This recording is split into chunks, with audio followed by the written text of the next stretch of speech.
Afternoon, everyone. Welcome to our round two of discussing tenure in the academy. I hope some of you, if not all of you, were able to be part of our first round discussion, which I thought went very well and was very interesting in terms of getting some feedback about the rudiments of achieving tenure. We want to continue and build on that conversation today. We have with us as our panelists today, Dr. Veronica Martinez Acosta. I will remind you all that she is a professor of biology and director of the honors program at the University of the Incarnate Word in San Antonio, Texas. We also have with us today Dr. Oscar Holmes. He is the Associate Dean of Undergraduate Programs and Associate Professor of Management at the Roos School at Rutgers University Business, the School of Business at Rutgers in Camden, New Jersey. Welcome to both of you, and thank you very much for agreeing to be here. Dr. Holmes was not with us on the during our first session, but Dr. Acosta was. So we'll have some new perspective and some perspective of someone who can also bring with some of the things we discussed in the first session.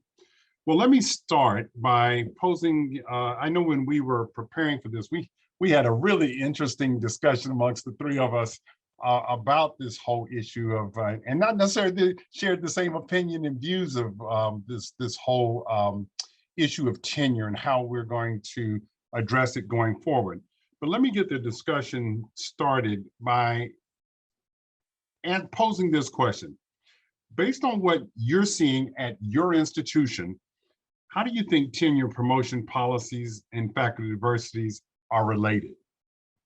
So how do you think tenure and promotion policies and faculty diversity are related at your institution? Dr. Holmes, let me start with you. Okay, thank you so much, Dr. A, for that wonderful introduction and for inviting me. I am here because of the wonderful work that the SREB does, as well as other organizations like the PhD Project. And so I really appreciate having the opportunity to just give back a little bit of what this organization has given so much to me. So in terms of your question, what's the relationship between tenure and diversity? I would say that there is an inverse relationship at my institution, right? Which basically means that as more and more people get tenure, or if you look at the ranks and the rates at which people are tenured in my university, then the professoriate gets wider, right? So people of color decrease, right? And there's a number of different reasons why that occur. But I don't necessarily think that, we're going to talk about tenure in general in this conversation. They're not necessarily tied together based on they just go one and the same. It's just because of how our society, is shaped up from the start and then subsequent decisions that people have made, which is the reason why we see this inverse relationship at a university like mine. Okay, thank you. I will add to that, Dr. Abraham, I'm at a Hispanic serving institution. I think at the faculty level, particularly in some disciplines, we may have a strong representation of people who are from marginalized populations. But in STEM, which is the department that I am in, we are still sorely lacking. And I would say it goes as far back as our hiring process. And so I think that to address your question specifically, I think there are processes and policies in place at many institutions, including minority serving institutions, that are already, having us start at a low percentage chance of even being at the table, even being at the institution. And so I'll start with that. But then regarding tenure, we discussed at our last panel that there are some unwritten rules, and particularly regarding fit at an institution, which is a part of the process, not necessarily always clear, very nebulous. And so when you're coming from a environment where you don't know the rules, and then on top of that, there are still additional, rules that are not fully explained, then you're already at a deficit. And so I think that there's barriers that we are all familiar with that are a part of the process. And may I add to that, Dr. A? Because I think Dr. Costa made a really great point with diversity. And so it's one of the things that I teach and consult on a lot, to explain the differences in the different definitions of diversity and what it is. And there's three main categories of diversity. And the one that people typically focus on, which mainly what we call social identities, right? Like race, gender, sexual orientation, religion, all those type of things. That's just one category of diversity. And what most schools typically have an issue with is not necessarily diversity, right? As Dr. Acosta mentioned, some departments within the school, they could have overrepresentation of certain group members, right? And so what I think would better serve institutions and departments would be to not just look at diversity, but look at underrepresentation of particular ethnic groups within a particular department. I'm in a school of business, and many deans, rightfully so, laud the diversity of faculty within schools of business. We have faculty members from all over the place, right? And so their diversity numbers can look really good in terms of ethnic diversity within the professoriate. However, if you look at African American professors, Native American professors, or Hispanic American professors, those numbers are really low. So basically what I'm saying is people can increase diversity numbers within a department without doing anything with increasing the numbers of underrepresented groups. And so that's why it's really important for people to understand the difference between diversity and representation. Yes, and that speaks to why we do need to dig deeper in many ways, and break down those numbers, and go and do a deeper dive on numbers, and not necessarily accept, in the broader sense of the word diversity. Right. You do have to take a much closer look at what that means and how they're interpreting that. And that can apply, that comment applies to everywhere in higher education, at all levels. We really do need to disaggregate those numbers and take a much closer look at them to see what's really going on. For someone interested in being a tenure track candidate, what are questions they should ask? When they're looking for those jobs, and they're trying to locate a tenure track position, what are, from both of you, what are a couple of the key questions that they should be asking as you all have gone through that experience, in your positions now? What do you see as the questions that you would recommend to the participants today that they should be asking? Do you want to go first? So I think that, there was a really wonderful article that was published recently by a group of faculty that are talking more and more. We have individuals who are coming up through graduate level training that are actually a part of support groups where we are learning to voice what our needs are better, right? And so I think that I'd like to think of it as, what do the institutions need to ask regarding the people that are coming in for these positions? And that if the institutions want to truly diversify, then they need to do their homework in regard to what these individuals are asking for already prior to being on the tenure track. When you're going for these positions and you're interviewing, I think it's perfectly acceptable for you to ask every single individual that you meet with on that interview, what are the requirements for tenure, and to ask as candidly as possible about teaching, scholarship, service, but also how does the institution recognize or evaluate fit, which is also a part of the process. And so I always recommend to ask each and every person on the interview what is their understanding of the tenure process. So if I will add to that, I will first just offer the caveat that there is no one size fits all advice, right? So everything is very context specific. So take what I say, within your particular, context and domain that you find yourself in. I will just take a step back, and I think what some people or many people fail to realize that some of the questions that need to be asked, you need to ask yourself like a long time in this process, like even in the process of looking for doctoral programs, because depending on the path that you take, your decisions will be influenced largely based on that path you take, right? So what do I mean by that?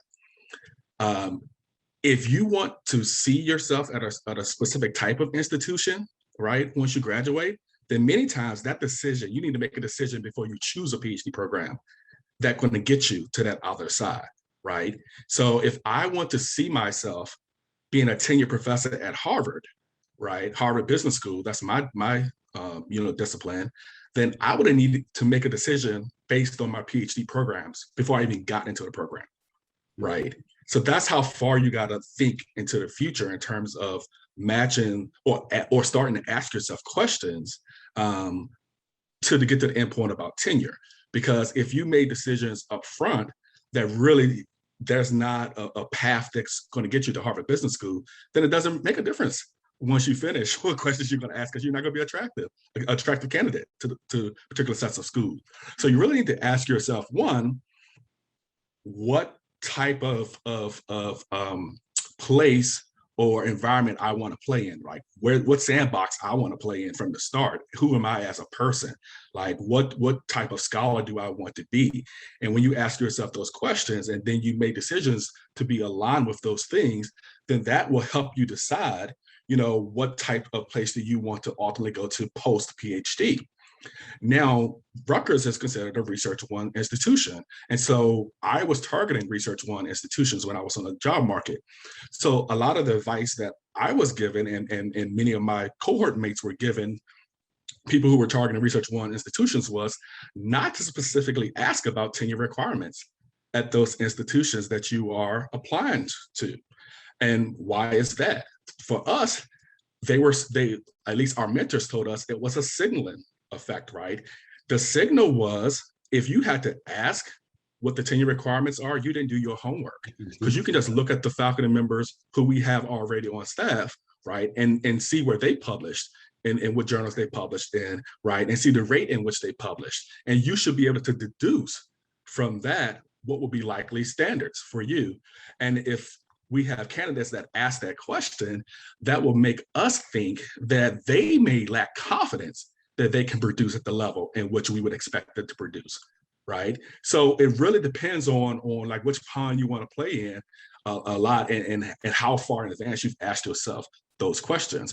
A lot of people come to me for advice and things, and they have a goal of wanting to be at some place, but then when you look back, there's different paths that they took that, basically made that goal less possible to them than they actually realize. So I also usually, not require, but recommend to individuals that they ask questions of individuals who work at that institution if they are not going to ask during the interview, or as you pointed out nicely, that there may be differences in different institutions. But I think that if you understand, for example, I'm going to be evaluated by these 3 categories, well, what is the university looking for in regard to teaching and scholarship and service? And so to ask, what is the teaching load going to be like? To ask, well, what types of things will the department actually accommodate for and provide resources for, so that I can be successful, whether I'm at a research institution or at a teaching institution. If I'm at a research institution, will I be allowed to have a course that is taught regularly? And will I have a mentor then that could help me maybe establish the course quickly so that I could focus more on my research program and get that running, right? And so asking the question about what type of time and resources are going to be afforded to you in order to be successful in these different categories early on is especially important. I think also one of the other things that I have seen come forward in more recent times is the request for a diversity statement from the candidate when they are applying to institutions. And so the other question that I often encourage people to ask either during the interview or again through another process, either asking at the institution or someone else that they know that they feel safe conversing with, is, well, what is the diversity policy of the institution? If applicants for tenure, if applicants for the actual positions that they're applying for are being asked for a diversity statement, then I would want to know as an applicant, well, what is your mission statement as a university in regard to diversity, and how are you going to provide the resources for me, a diverse candidate, to be successful? Thank you very much. Appreciate both of your responses on that.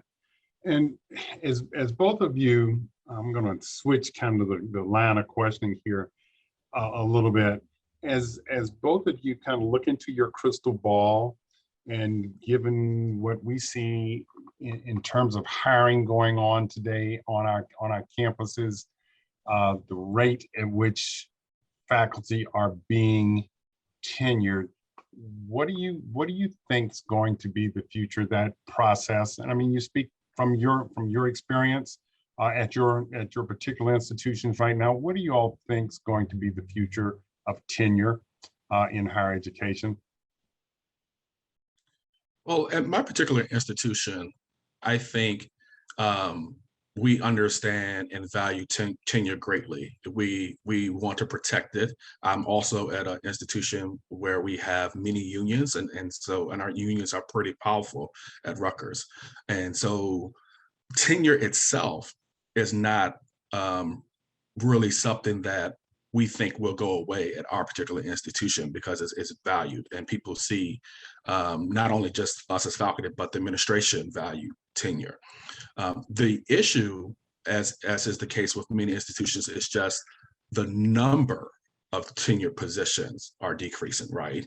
So it's not the case that we don't value tenure itself. We do value that a lot.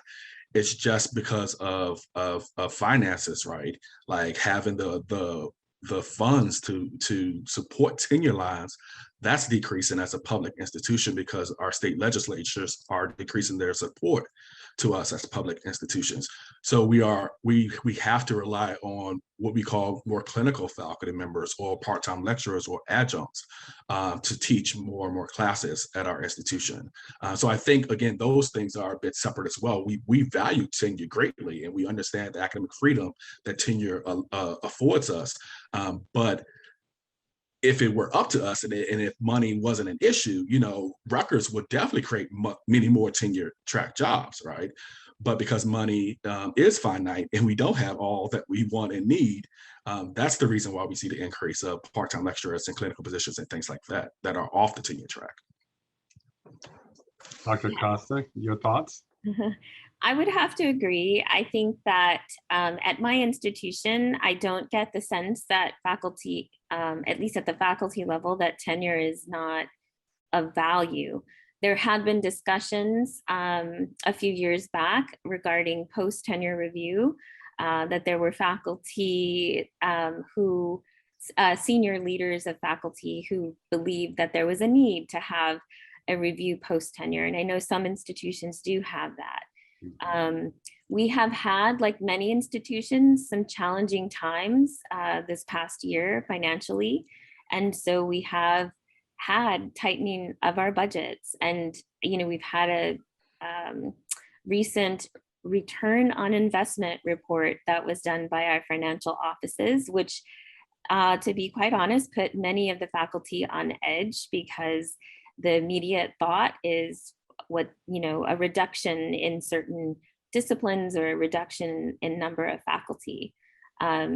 We asked as a faculty, so we have a strong faculty senate, for acknowledgement that this was a concern, and we were assured that it is not the reasoning for the return on investment, but that thought is still there.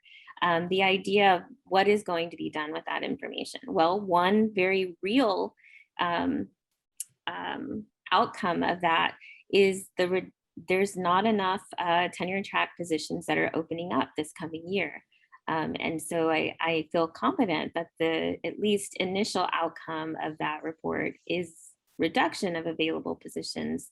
But there has not yet been a discussion of reducing the tenured faculty that are present. I know we had a pretty lively discussion in our pre-webinar meeting about in that process of since higher ed, if you will, does not control its own purse strings. Those are very much controlled by legislators. Any thoughts about how faculty, we talked a little, I use the term faculty arrogance. And within higher ed, there is a level of arrogance, confidence, professionalism. I'm not sure which adjective we use to describe it, of those of faculty, and how they, one of you mentioned ROI, return on investment. How do you think faculty play a role in how they are communicating their worth to basically the legislatures, because the legislatures are the folk who make those funding decisions for higher education. And if they think that faculty show up at 10 o'clock in the morning and leave at 2 every day, and where's all this money going that we're paying them? What do you all have any thoughts about the role that faculty are going to play in communicating the value of faculty, of tenured faculty in particular, in higher education going forward? Any thoughts on that? Well, I think for the most part, faculty do not have that conversation with legislators in the strict sense of how we use faculty, right? Right. Most times they are administrators who are tasked with having those conversations, right, with the legislators. And the administrators have to be able to convince legislatures of the product and the worth of the faculty, the research that they do, the teaching and service and all of those things. And they have to be savvy enough to present the package based on the mission of their particular institution, right? Because institutions vary greatly in their different missions. So it's really up to the administrators and their job to convince these legislatures when they're having these meetings, when they are asking for budget allocations. And if the administrator isn't savvy enough to present a convincing argument, or vice versa, if they just are met with a legislature that are just going to be hostile regardless of the administrative skills, or regardless of what the type of organization, the type of institution and in which the professors work in, then I think it is based on the general public who elect these legislatures to then start electing legislators that will care more about the well-being of their particular state or commonwealth versus moving forward an agenda. Because I think much of these conversations come from a certain segment of this legislatures, and they are trying to put forth a really specific agenda of really anti-intellectualism, right? And so I think the most effective thing for us to do as citizens would be to organize to try to remove these people from office. I think that there is some responsibility on behalf, and I will say, I think Oscar is correct. I think there is more of that responsibility falling on the shoulders of the administrators. And I was thinking as he was speaking, one of the benefits that I have currently is that, some of our administrators that I work with directly were faculty at one point in their career. And so I think that, you know, having those administrators work with the faculty to help promote a message that goes forward, that reminds these legislators who may have a vision of what a tenured professor was 50 years ago, for whatever that, you know, means to them, but to instead paint the picture of the faculty that we work so hard to hire. This isn't, you know, a process that is, the hiring process is a long one, right? And we actually bring these individuals to our institutions because they are experts in the field, meaning that they're experts research side, and they're going to broaden that field with what scholarship that they bring forward at the university under the auspices of the university. But they are also going to be the experts that are teaching the next generation of workers in this country, right? And so I think that with the administrative prowess and time, because the administrators have more time than the faculty to be doing that, that they work with the faculty to then carry that message forward and remind these individuals that if we want this nation to continue to grow in a positive direction, and we want to have leaders in this country that we are producing from our respective institutions, then we need to hire the individuals that are the experts in these fields, and we need to support them through the process of tenure, and we need to provide them resources, and then they need to remain tenured. Tenure is an important part of this entire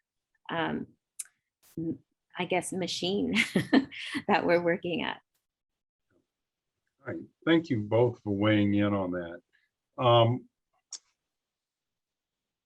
What are some of the discussions that are happening on your respective campuses today? Or are there any discussions on your respective campuses today around the issue or the subject? Not have to be an issue, but the subject of tenure. Are there discussions happening on your respective campuses right now? Are there any controversies, or is everybody getting along just fine on that subject at the moment? Yeah, so for us, I think, you know, there's the system and then there's individual cases, right? And so I think we really need to look at them differently depending on where they are. For my particular institution, we are in the process of trying to create a more inclusive environment. Our President Holloway, called it a beloved community, right? And so under his principles of being a beloved community, we try to make the tenure promotion process as inclusive, as fair as possible. And what that means going forward for us, like there's a proposal to look at scholarship differently, right? Particularly when it comes to diversity, equity, inclusion. And so that we have committees that are brainstorming about which such guidelines should look like, so that we can start judging scholarship more fairly, right?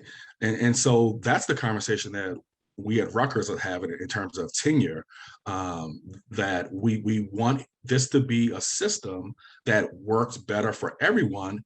And mind you, it doesn't mean that everyone's going to get tenure, because if it's a tenure system, depending on the institution, the reality is everyone won't get tenure, right? Like it shouldn't be a given that people get tenure. Like tenure wouldn't mean anything if everybody was given tenure. Right.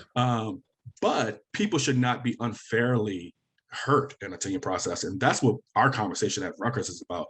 We want to make sure that our tenure and promotion process is as fair as we can make it be. I would say that we're in the same position. We have had the benefit of having, as I mentioned, a very strong faculty senate.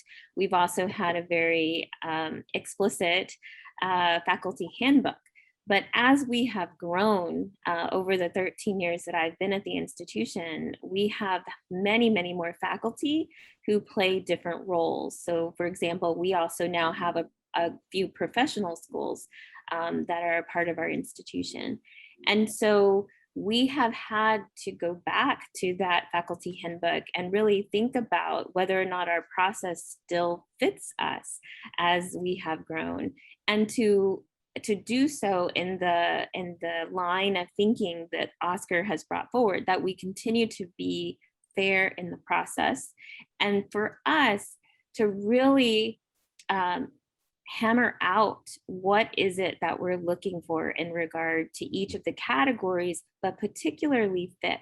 You know, where the challenges come up in this process is that nebulous, that nebulous category that doesn't always get explained very well. And I think that that's something that we're still working with through our faculty senate. In both your descriptions, so do both of your institutions have pretty explicit, or departments have pretty explicit tenure and promotion criteria, that so the new candidate, the new faculty hire has a pretty good idea of the expectations? Do you all both have that at your institutions? I do. We have an actual, I would say, rubric. It's more of a table that provides examples within different disciplines for each of the categories, down to the number of publications, number of grants, things like that. I think there are areas, obviously, that are still left to interpretation. One that always comes up, and it came up last time, is student evaluation of teaching. And so we've worked on trying to address those things. But as far as having a document that I can provide to a new faculty member, yes, we have that. Where I see the need for improvement is to not just give the document and say, okay, good luck, but to have that individual work with a faculty mentor that is involved with them as a true mentor and encourages them to find mentorship outside, even through organizations like SREP, as they work through the process. We have a program, but like a lot of mentoring programs that we've all probably talked about at every event we've been to, the quality of the mentorship really depends on the training of the mentor. And so those are the things that we're working on. And so for us, Rutgers is a huge university system. So I'm going to speak from my perspective, and I can't say I know all of Rutgers' entire system, right? For the School of Business, professors know the expectations when they come in, but we do not have specific guidelines, right, in our particular school. So there's a lot more ambiguity in terms of the roadmap that's not written down. And I imagine that's the case in many other areas at Rutgers, right, where you won't get a list of here are the journals that you need to publish in, here's how many you need to get. You're not getting that in many of the areas at Rutgers. I'm not saying that it doesn't exist in some school at Rutgers. Some department may have a list, but in my School of Business, we don't have a list at all. And I'm sure that's the case at some other schools within Rutgers system as well.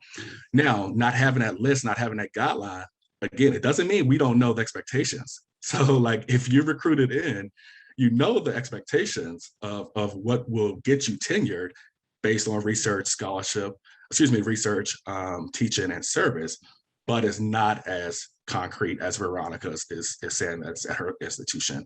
And we debate back and forth of whether or not that's a positive or negative. I'm leaning on the side for us that I think is more positive for us. I think the advantages outweigh the disadvantages of not having a specific list of journals and all those type of things, because you have more room. Like Dr. Costa mentioned, the interpretation, right? Like you can advocate for more people to earn tenure if you're not held to X list, X number of journals, things like that. Yeah. So, Oscar, at Rutgers then, does that, the way underrepresented minorities get information is sometimes sketchy at best. And if you have that, if there's not a more formal presentation of that, does that do you think that that puts an undue burden on that particular group of persons seeking employment at a Rutgers? That, because if you don't have the right, if you don't have the right communications link or the right group to tap into, you may not get the right information about what that expectation is. And I hear you, you said if you're applying here, there's a unwritten rule and clear expectation. You're going to know certain things. Right. But the problem I'm having with that is that for underrepresented minority candidates, often that is the group that doesn't know those things, and there's no real good way for them to get that information. So they enter with some kind of deficit or behind, if you will, because they haven't gotten the word about what those expectations are. So, honestly, I've never thought of it that way, right? Like, I've never thought of my group, underrepresented group, have a deficit of information, right? So I just never looked at it through those lenses, right? I looked at it through the lens of we were socialized and our programs, right? And we were trained in our programs. So for me, the information asymmetry would apply to any group who are applying to Rutgers, because no one has that guidance, right? So I never saw myself as a group member, underrepresented group member, having less information in that line as my white counterpart had, right? But I will also say, I think one, I had really great training from my program, at the University of Alabama, and we were socialized well into our field, our discipline. And two, I also had the benefit of the PhD project, which, for those who may not know, it's an organization devoted to the development of African Americans, Hispanic Americans, and Native Americans in business disciplines, right? So I had an additional professional development training, and so for me, I never saw it that way, right? I never saw myself as in a deficit position. I saw myself really well trained and prepared. So other people who may not have a PhD project and things like that, they may see it that way. Like, this is interesting to me because I just never saw myself like that. So I'll add that even though we have, as I framed it, a table, right, that is in our handbook, there's still interpretation of and judgment and evaluation of the work that you present in your portfolio. And so there's also, the knowledge of how to navigate that and what to ask for and who can you ask and who to go to, that I would suggest myself, I learned on the job. I did not know. And I think the example that I'll give is that if it were not for these organizations that I belong to, I wouldn't have known what I did know. But there were many situations that I found myself in along the way that I had to then reach out to my network and ask questions. And then there are things even still today as full professor that I navigate and go, I was not prepared for this. I called my graduate advisor my first year and said, you did not prepare me for this. And he said, if I did, would you have stayed? And I was like, maybe not. Right? But the example I was going to give is the difference that I see is that there are some of my colleagues who are from they're URM background, marginalized population background, but they don't see things the way that I do. And the one that I'm thinking of has a family member who was a PhD. And so where I have seen differences is if my colleagues through different organizations that I belong to come from an academic family or have academics somewhere in their background, they had that model. And so they do understand a little bit more how to navigate and don't quite see it the way that I do, as you pointed out so nicely, Oscar. But I think that there are some people who still, no matter the organizations that we belong to, we still don't fully get it until we're in it. And Oscar, that was very interesting perspective, I thought. I mean, it's for both of you, as you share that you belong to organizations like PhD Project, SRIB. I mean, that's why we exist, actually, because there is some of that, and I would not feel nearly as well as if you came out of this saying, well, you know, I didn't feel like I came out here with some deficits, or I didn't know some things, because, you know, of course, we're trying to make sure that actually you do get that information, and you are being exposed in that process, so that you come out feeling pretty prepared for what may be thrown at you. And so I'll take that as a compliment that, no, these programs did work pretty well for you. But let me give you, I felt like I came out of here ready. Let me give you another compliment, Dr. A, because I will say one of the things that I credit to my earning tenure at Rutgers was SREB workshop that Dr. Carrie Ann Rockman led, that I attended, where she talked about having an accountability partner and writing down your goals and things like that. And I left that workshop like ready to go. I knew what I was going to do. I got an accountability partner. I have spreadsheets with all my writing, and that saved me in this process. So and that was Carrie Ann Rockman's workshop at the SRB conference that I attended years ago. And that was the best thing to happen to me in order to keep me on track to be accountable to get this research done. Yeah, no, that's good. And for all of you, I mean, you do know that, I mean, we're giving you that exposure and letting you talk to the experts in it, because they do have good strategies of how to inform you if I'm making the assumption that many, if not most, underrepresented group students don't have a lot of,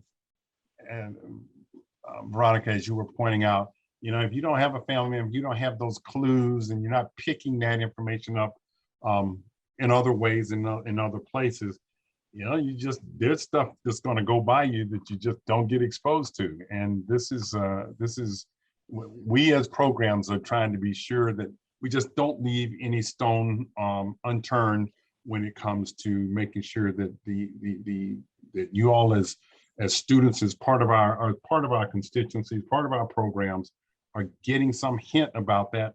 And Oscar said, you know, writing that stuff down, that there are folk out there who've done it, they know the strategies, and we got to share that as widely as we possibly can. Well, I want to be very cognizant of all of you who have tuned in today, to give a chance for you to ask any questions that you might have of these panelists, to weigh in on a question you might have. Hannah, I see that there have been a couple that have questions that have been posed. Can you read out a couple things that the panelists might address, please? Yeah, I don't think we actually have any questions yet. I was just posting a couple of links and stuff as we were talking about it. But yeah, would love to encourage folks to share any questions they have in the chat. And while we're waiting for any questions to come in there, the one thing I would love to chime in with is, I know we talked briefly last week in our info prep session for this about how, you know, there's been some really high profile tenure cases in the news over the past year, Nicole Hannah-Jones in UNC, Paul Harris in UVA, but those are kind of outlier cases, right? So I'd love to hear a little bit from Dr. Holmes and Dr. Acosta, if you're willing, about kind of what you think the national conversations around those specific cases really look like at the local level for maybe more everyday professors who aren't getting that national news coverage. So I think the Dr. Harris case is maybe much more typical, particularly at elite schools. There's a case at Harvard right now, I think, in one of the departments with a I think a Latina professor dealing with that case. I think those type of cases at a particular elite schools are more typical that people experience, underrepresented professors experience. And so, again, it's about, trying to make your tenure promotion process as fair as possible. And in the case with Dr. Harris, the suggestion is that he met the criteria, right, for the research, the teaching, the service. And, based on some people's either conscious or unconscious biases, they evaluated him more negatively, right? And so he ended up not getting the support at the levels he needed to get that support. I think those type of cases, particularly at elite schools, happen much more often. Now, the Nicole Hannah-Jones case, I think it's really important to note that she got the support from faculty members, from the dean, from the president of the university, right? So they looked at her portfolio and deemed that she should have earned tenure. So she had their support. The board, which has the ultimate vote on this, they denied her tenure based on the obviously their political stances, right? So I think those things, and that obviously doesn't happen that often, because typically boards just sign off on what the schools they do. I do think it's important to point out, even in Nicole Hannah-Jones case, that her peers felt that she earned tenure, and they did the right thing by giving her that yes vote. I think that, in our circles, at my institution, there still are times, more recently, where individuals did not earn tenure. And I was reminded, actually, with these two cases, that there can be situations with individuals at institutions that are very similar. And the difference then, that was very cognizant on my mind, was that the individuals I have worked with through their challenges did not have the same resources that these high profile individuals did have. So I was left thinking, in my circle of contacts that communicate either through Twitter, academic Twitter, or just my personal contacts, that wouldn't it be wonderful if all of the situations that pop up are able to get that kind of support and have their voices also heard. The message of going where you are appreciated is a valuable one, I think, at every level of the process, and thinking about, am I appreciated as I go through this process? Am I valued? But I think that there are many faculty I've met who are pre-tenure who don't feel that they have the leverage to be able to voice their concerns along the way. And I would say for us at Rutgers, I think we have a good tenure track record at Rutgers if we look at the rate of people who are tenured. But I will also say that record is partially good because, at least in the departments I'm familiar with, we typically do a good job of coaching people along the way, so that if their tenure case doesn't look like it will be favorable, they will be they will either switch over tracks, which has been happening more frequently now. So we've had some people go to the clinical track who were previously on tenure track, or they would just seek employment elsewhere. So even if they pass their third year review and they stay on with us, trying to make progress towards tenure, but if the signals doesn't look good for them, they just won't be encouraged to go up for tenure, and they will just be coached to either leave on their own volition or go to a different track. So, you got to take it both ways. We look like we have a good tenure record, right? A good rate, but part of that is just due to the coaching that people get while they're on the track. And I will say, for the cases that I'm aware of, I've been at Rutgers since 2013, the people who were coached off the track, it was warranted, right? Like it wasn't nefarious at all, right? They just did not produce at the level that was expected of them to produce. As long as that is, if you will, fairly communicated, right, and done in a more deliberate way, I think it's fair. Right. You should, because as you say, if everybody get tenure, I mean, what's the point in having this discussion? But everybody doesn't. But as long as the institution manages that process fairly, which is, I think, some of the questions as we talk about some of the institutions, if whether they're doing that, and I'll use the term doing it humanely.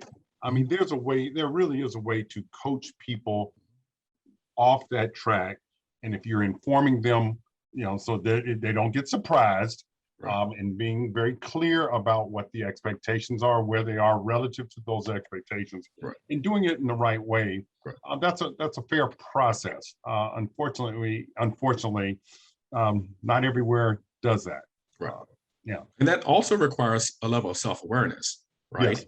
Like, typically we, based on fundamental attribution error, right? We typically want to attribute bad things that happen to us to external causes versus internal causes, right? So you have to have some level of self-awareness, but also have to have mentors and sponsors right around you who will tell you the truth and not just, want to pep you up just because they're your friends and mentors. You have to be able to accept critical feedback, right? And so as long as you're self-aware and you're able to accept critical feedback, it shouldn't surprise you if it's done fairly. And like I said, the cases that I'm familiar with, we've coached fairly in that sense. If it still surprises you, that suggests, again, that you may lack some self-awareness or you don't have mentors who are giving you accurate feedback. Right. I think that's fair. Well, I think also the situations I have seen, and it's not just at any one institution, but that I have been privileged to know of, what has been key is what the individual was told at their 3rd or 4th year review. And so that's been very key in the process for these individuals.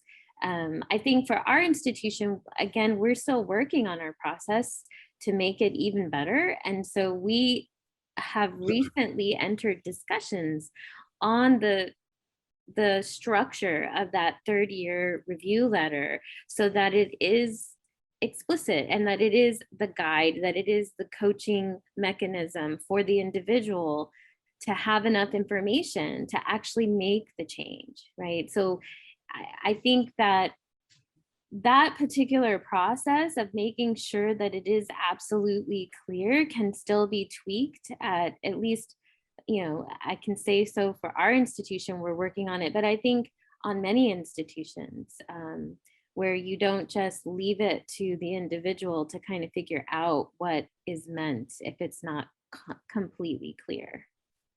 So what Dr. Costas just stated made me think about another thing that I don't think people appreciate as much when it comes to the tenure process, particularly when we think about listing all those things and what you should have.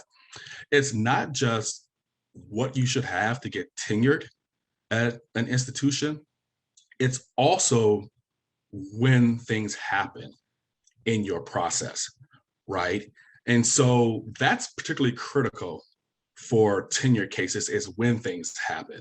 And so typically you have a 3rd year review. So if I'm in an institution and my institution tells me that I need to have 3 A publications, like that's what I need to get tenured. I need to have 3 A publications, right? That's an N. My N equals 3. However, what's unspoken in this is you also have to have it at the right time, because 3 A's is 3 A's, right? In this 5-year process. But if I don't have any of my A publications at my 3rd year review, then it's unlikely that I'm going to get approved to move forward in tenure. I'm going to be coached out. And in fact, I have a friend who that's happened to her, right? So at the end of the day, if you have 1 A between year 1 and 3, that may send a signal for you to get the extra 3 years to stay on the tenure track. Even at the end of the day, you still only have 3 A's. But if you got all 3 A's in year 6, it may be too late for you, right? Because you didn't send a signal early on to the committee that's going to vote for you to stay there. And in this particular case, my friend was at a university, again, another research one, where that's the requirement. And at the 3rd year review, didn't have any of it, right? And so her contract wasn't renewed.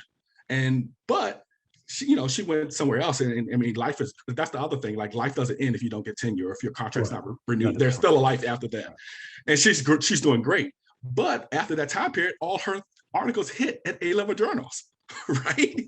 So she still got the A's at the end. It just wasn't at the right time. So you also have to be strategic enough to know that you need to hit things at the right time. There's critical times along this process in which it's not just the outcome that matters, it's when these things happen in that process, so that you can continue to stay on this track. That's also important. That is an excellent point. That is, and I hope our listeners are taking note of that. That's important to communicate that timing is important in this process. I am being very mindful of our time. I think we have just about hit the witching hour. It's a small enough group. If any of you have any questions, last moment questions, unmute yourselves and speak up and ask our panelists anything you'd like to ask about this process that may help you as you're navigating these waters as well. Any questions? Not a question. Stacey Cofield from UAB, Associate Dean for Recruitment, Retention, and Diversity. I'm also a faculty member in biostatistics. And I just want to say thank you. This has been extremely helpful in terms of mentoring our students that are underrepresented, and when they're exiting the doctoral program, about what questions to ask and when to ask them, and then what to do when they get to their institution and what kind of contacts to make. So this has just been invaluable. So I just wanted to say thank you for that. Thank you, Stacey, very much. And thank you for tuning in. We appreciate that. Anyone else? Everybody good? All right. All right, let me again thank our panelists. Oscar, Veronica, thank you so much. We appreciate you. We love you. We'll ask you again to come back and help us some more. That's what this gets you, is more invitations to come back and help us some more as we go forward. But thank all of you very much for tuning in today. We appreciate it. Stay tuned as we will announce some additional webinars that we have planned for the coming months. So stay tuned, and thank you very much for tuning in.